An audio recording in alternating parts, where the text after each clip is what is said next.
The diabetes component, though, was really compelling to me. Someone who actually lives with type 1 diabetes myself. I've had it for almost 2 decades now. I'll actually be 2 decades in August of this upcoming year. It's the compelling part of that is that when we published this data, I thought, okay, well, maybe it's just something we found. Maybe this isn't a consistent finding because anytime in science, Nick, someone can publish something. Maybe they had a different environment. Maybe they're looking at it differently. Maybe the tools they assess were slightly different. You want to see it repeated. I was having clinicians and athletes, prominent athletes, reaching out to me and saying, hey, Andrew, I actually have prediabetes. Everything else is normal. And I didn't understand why. But now your study gives me an insight that maybe it's actually due to the diet I was consuming. And Right. so And this is, I think this is, I just want to say that like this is really important, I think, because I mean, think about it. We're talking about athletes. These are probably people that are lean, they're muscular, they're performing very well. They are doing all the things from a physical lifestyle standpoint, exercising a lot and strenuously, and from a diet standpoint, which, according to traditional mainstream knowledge, they're doing everything they should be doing.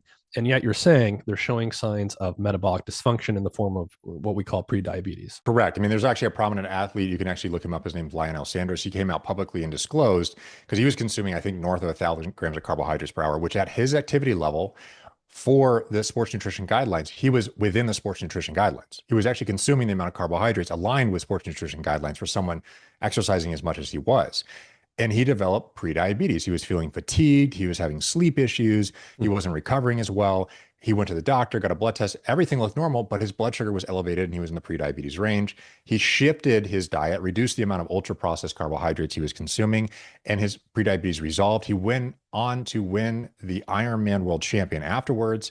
And so it's just an illustration at the highest level that this is also happening in elite level athletics. But here's something that's really important to appreciate, Nick, is when that happened and that initiated, this wasn't the only study we had done. There's a number of studies that were showing that over 4 weeks when you adapted a diet, people performing the same. And now we're seeing consequences to what diet you did consume outside of performance on health. Right, And right, so we right. started, yeah, this is when we started looking back and thinking, this is not aligned with exercise physiology textbooks that we're teaching. This isn't aligned with the sports nutrition guidelines that are out there. The whole supplement industry around sports nutrition, this is Right. completely I mean, against it's almost this. completely backwards. The original prediction, the traditional view of all of this was an athlete will perform more in athletics on the high carbohydrate diet. You saw that there was no difference. And also, the prediction would have been that they would have been completely metabolically healthy, the healthiest type of person you can imagine moving forward. And what you're saying is there was no performance difference.